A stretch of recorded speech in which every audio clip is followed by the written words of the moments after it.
உணவு அனுப்பும் சேவைக்கான செயலி வாயிலாக இன மதவாத கருத்துக்களை அனுப்பினாலும் சட்ட நடவடிக்கை எடுக்கப்பட வேண்டும். தேசிய ஒருமைப்பாட்டுத்துறை அமைச்சர் டாக்டர் ஏரன் ஆகோ டாகாங் அதனை வலியுறுத்தியுள்ளார். பினாங்கில் கிராப் ஃபுட் ஓட்டுநரான பெண்மணியிடமிருந்து ஒரு ஆசிரியைக்கு அது போன்ற தகவல் அனுப்பப்பட்ட சம்பவம் வைரலாகியிருப்பது குறித்து அமைச்சர் கருத்துரைத்தார். கண்டிப்பாக இதனை ஏற்றுக்கொள்ள முடியாது. இது அநாகரிகமான செயல் மட்டுமல்ல, இன மத நல்லிணக்கத்தையும் சீர்குலைத்துவிடும் என அவர் சொன்னார். உணவு அனுப்பும் சேவை வழங்கும் நிறுவனங்களும் இது போன்ற பொறுப்பற்ற ஓட்டுநர்களுக்கு எதிராக நடவடிக்கை எடுக்க வேண்டும். நன்னடத்தை கோட்பாடுகளையும் கடுமையாக்க வேண்டும் என நேற்று வெளியிட்ட அறிக்கையில் டாக்டர் ஏரன் ஆகோ டாகாங் கேட்டுக்கொண்டார். இவ்வேளையில் அச்சம்பவம் குறித்து விசாரணை தொடங்கியிருப்பதை சிப்ராங் பிரைத்துங்கா போலீஸ் தலைவர் துணை ஆணையர் ஹெல்மி ஆரிஸ் உறுதிப்படுத்தினார். குற்றவியல் சட்டத்தின் கீழும் 1998 ஆண்டு தொடர்பு பல்லூடக ஆணைய சட்டத்தின் கீழும் விசாரணை நடைபெற்று வருகிறது. தான் ஆர்டர் செய்த உணவு வந்து சேராததால் ஓட்டுநருக்கு செயலி வாயிலாக தகவல் அனுப்பி கேட்ட போதே அமுதா என்ற அந்த ஆசிரியைக்கு அச்சம்பவம் நிகழ்ந்தது. இந்து மதத்தை குறிப்பிட்டு தகாத வார்த்தைகளால் அந்த ஓட்டுநர் பெண்மணி அனுப்பிய தகவலை அமுதா சமூக ஊடகத்தில் பகிரவே அது முன்னதாக வைரலானது. போலீசிலும் தொடர்பு பல்லூடக ஆணையமான MCMCயிலும் அவர் புகார் செய்ததும் குறிப்பிடத்தக்கது.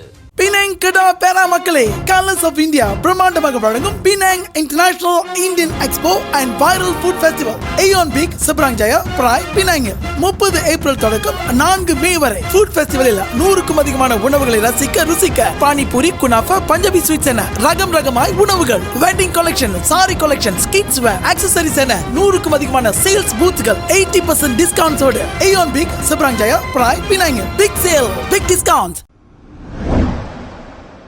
புத்ரா ஜெயாவில் உள்ள சுகாதார அமைச்சில் நடைபெற்ற ஹரிராயா விருந்தில் கட்டணம் வாங்கிக் கொண்டு தாம் பாடியதாக கூறப்படுவதை நாட்டின் முதல் நிலை பாடகி டாக்டர் ஸ்ரீ சித்தி நூர்ஹாலிசா திட்டவட்டமாக மறுத்துள்ளார். நேற்று முன்தினம் நடைபெற்ற அந்த நிகழ்ச்சிக்கு நான் ஒரு விருந்தினராகவே சென்றேன். மாறாக கட்டணம் வாங்கிக் கொண்டு கச்சேரிக்கு செல்லவில்லை என தனது இன்ஸ்டாகிராம் ஸ்டோரியில் அவர் தெளிவுபடுத்தினார். விருந்தினராக சென்ற இடத்தில் சுகாதார அமைச்சு பணியாளர்களை மகிழ்விப்பதற்காக நானாகவே ஓரிரு பாடல்களை பாடினேன், அவ்வளவுதான் என்றார் அவர். சமூக ஊடகங்களில் பரவியுள்ள அவதூறுகளை நிறுத்துவதற்காக இந்த விளக்கத்தை அளிப்பதாக சித்தி நூர்ஹாலிசா கூறினார். பிரதமர் டாக்டர் ஸ்ரீ அன்வார் இப்ராஹிம் சிறப்பு விருந்தினராக பங்கேற்ற சுகாதார அமைச்சின் ஹரிராயா விருந்து குறித்த புகைப்படங்களை அமைச்சர் doctor Sri doctor Zulkifli Hamad முன்னதாக தனது Facebook பக்கத்தில் பதிவேற்றியிருந்தார். அதில் சித்தி நூர்ஹாலிசா, பாப் இசை பாடகர் டாக்டர் ஜமால் அப்துல்லா உள்ளிட்டோரின் படைப்புகள் அடங்கிய புகைப்படங்களும் இருந்தன. இதை பார்த்த நூற்றுக்கணக்கான வலைத்தளவாசிகள் சித்தி நூர்ஹாலிசாவை அழைத்து வந்து பாட வைக்கும் அளவுக்கு சுகாதார அமைச்சுக்கு இந்த ஆடம்பரம் தேவையா என கேள்வி எழுப்பினர். இதற்கு மட்டும் பணம் எங்கிருந்து வந்தது? கீழ்நிலை பணியாளர்கள் வேலைப்படுவால் அவதியுறும் போது உங்களுக்கு மட்டும் ராஜ உபசரிப்பா என சில சுகாதார பணியாளர்களே சாடியதும் கவனத்தை ஈர்த்தது. அதில் தன் பெயரும் இழுக்கப்பட்டதை அடுத்தே சித்தி நூர்ஹாலிசா இந்த விளக்கத்தை கொடுத்துள்ளார். GM இந்தியன்ஸ் பெருமையுடன் வழங்கும் Negeri Sembilan international Indian expo 23 27 April வரை Seremban Prima, Seremban KTM stations எதிர்ப்புறம். ஷாப்பிங் செய்ய ஃபுட் ஃபெஸ்டிவலில் 100க்கும் அதிகமான உணவுகளை ருசிக்க திரண்டு வாருங்கள். ஸ்ராங்கூர் சுபாங் ஜெயா பண்டார் சன்வேயில் நேற்று அதிகாலை பாராங்கத்தி கும்பல் தாக்கியதில் ஒரு ஆடவர் இடது கைவிரல்கள் 5ஐயும் இழந்தார். அதிகாலை 1:54 மணிக்கு ஜலான் PJS 11/2 ஓர் உணவகத்தில் நண்பர்களுடன் சாப்பிட்டுவிட்டு அவர் வீட்டுக்கு கிளம்பிய போது அச்சம்பவம் நிகழ்ந்தது. திடீரென டொயோட்டா வியோஸ் காரில் வந்திறங்கிய 5 பேர் அடங்கிய முகமூடி கும்பல் பாராங் மற்றும் வாள் கத்தியால் அந்த ஆடவரை சரமாரியாக வெட்டியது. தப்பித்து ஓட முடியாததால் கை, கால் மற்றும் முதுகில் 30 வயது அந்நபர் படுகாயமடைந்தார். வெட்டிவிட்டு சந்தேக நபர்கள் அதே காரில் தப்பியோடினர். பாதிக்கப்பட்டவர் உடனடியாக மருத்துவமனையில் சேர்க்கப்பட்டு 5 விரல்களையும் பறிகொடுத்தார். அவரின் நண்பர்களுக்கு காயம் ஏதும் ஏற்படவில்லை. சம்பவத்தை நேரில் பார்த்த சாட்சிகள் விசாரணைக்கு உதவுமாறு சுபாங் ஜெயா போலீஸ் கேட்டுக்கொண்டது. சாட்சிகளின் ரகசியம் காக்கப்படும் என்றும் போலீஸ் உத்தரவாதம் அளித்தது.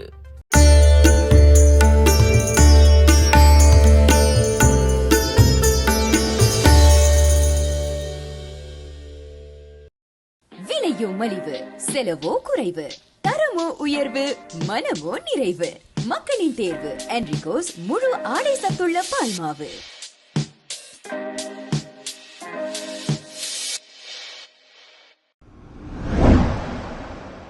சீனா மீதான வரி குறைக்கப்படலாம் என அமெரிக்க அதிபர் டொனால்ட் ட்ரம்ப் கோடி காட்டியதை அடுத்து நேற்று தங்க விலை சரிந்தது. ஸ்பாட் தங்கத்தின் விலை 2.1 விழுக்காடு சரிந்து ஒரு கிராமுக்கு 466 ரிங்கிட் என பதிவாகியது. முன்னதாக அதன் விலை 493 ரிங்கிட்டாக புதிய உச்சத்தை தொட்டது குறிப்பிடத்தக்கது. அமெரிக்க தங்கத்தின் விலையும் 2.9 விழுக்காடு சரிவு கண்டது. அமெரிக்கா சீனா இடையிலான வர்த்தக பதற்றம் தணியும் என்ற ரீதியில் ட்ரம்ப் பேசியிருப்பதும் மத்திய ரிசர்வ் வங்கி தலைவர் ஜெரோம் பாவலை பணியிலிருந்து நீக்க மாட்டேன் என அவர் உறுதியளித்திருப்பதும் சந்தையில் நிலவி வந்த கவலையை சற்று குறைக்க உதவியுள்ளது. இதனால் பாதுகாப்பான முதலீடாக கருதப்படும் தங்கம் மீதான ஈர்ப்பு குறைந்தது. முதலீட்டாளர்களுக்கும் பங்குச்சந்தை முதலீட்டு மீதான நம்பிக்கை அதிகரித்துள்ளது. இதுவே தங்க விலை சரிய காரணமாகும். உலகின் இரு பெரும் பொருளாதார வல்லரசுகளான அமெரிக்காவும் சீனாவும் தங்களுக்கிடையிலான மோதலை முடிவுக்கு கொண்டு வந்தால் தங்க விலை மேலும் குறையும் என எதிர்பார்க்கப்படுகிறது.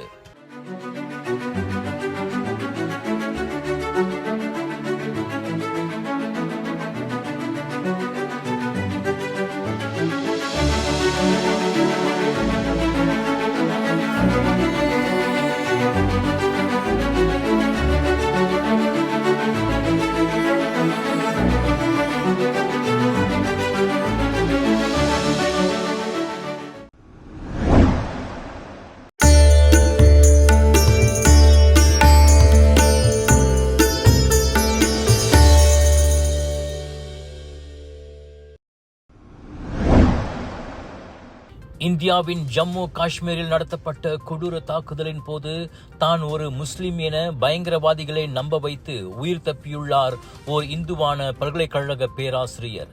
சுற்றுப்பயணிகளை சுற்றி வளைத்த பயங்கரவாதிகள் முஸ்லிம் அல்லாதோரை கொல்வதற்காக அவர்களை தனிமைப்படுத்திக் கொண்டிருந்தனர்.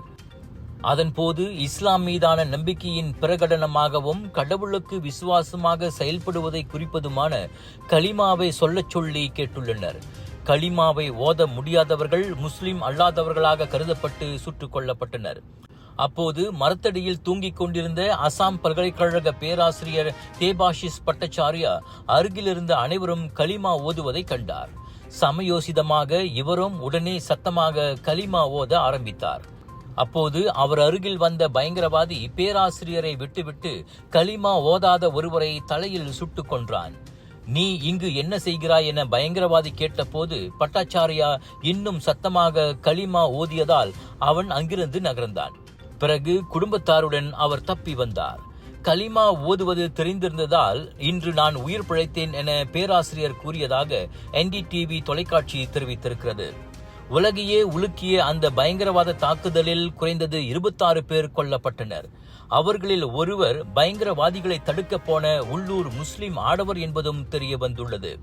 அதே சமயம் தன் கணவரை சுட்டுக் கொன்ற பயங்கரவாதிகளிடம் தன்னையும் கொன்று விடுமாறு ஒரு இந்து குடும்பமாது கதறிய சம்பவமும் தெரிய வந்துள்ளது.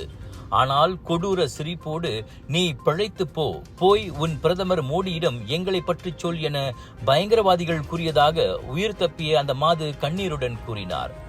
இப்படி அச்சம்பவத்தில் பாதிக்கப்பட்டவர்களும் உயிர் தப்பியவர்களும் தாங்கள் சந்தித்த கொடூரங்களை பகிர்ந்து வருகின்றனர். அக்கதைகள் சமூக ஊடகங்களில் சோகத்தையும் வருத்தத்தையும் ஏற்படுத்தியுள்ள நிலையில் அந்த பயங்கரவாத கும்பலை நீதியின் முன் நிறுத்தி தக்க தண்டனை வாங்கி தருமாறு கோரிக்கை வலுத்து வருகிறது. அப்பாவி மக்கள் 26 பேரை பலி கொண்ட ஜம்மு காஷ்மீர் பயங்கரவாத தாக்குதலுக்கு பாகிஸ்தானே காரணம் என இந்தியா குற்றம் சாட்டியுள்ளது. சூட்டோடு சூடாக பாகிஸ்தானுடனான தனது எல்லையையும் இந்தியா மூடியுள்ளது. தூதரக அதிகாரிகளை திருப்பி அனுப்பி ராஜதந்திர உறவுகளையும் குறைத்து உத்தரவிட்ட இந்திய அரசு பாகிஸ்தானுடனான நீர் பகிர்வு ஒப்பந்தத்தையும் நிறுத்தி வைத்துள்ளது. அந்த பயங்கரவாத தாக்குதலில் பாகிஸ்தானுக்கும் எல்லை கடந்த தொடர்பு இருப்பதாக பிரதமர் நரேந்திர மோடி தலைமையில் முன்னதாக கூடிய இந்திய அமைச்சரவை முடிவு செய்தது. எனினும் அதற்கான ஆதாரங்கள் எதுவும் காட்டப்படவில்லை.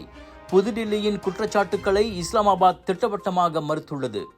ஏராளமானோர் உயிரிழந்திருப்பது வருத்தமளித்தாலும் அதில் தங்களுக்கு தொடர்பு ஏதும் இல்லை என பாகிஸ்தான் கூறிக்கொண்டது.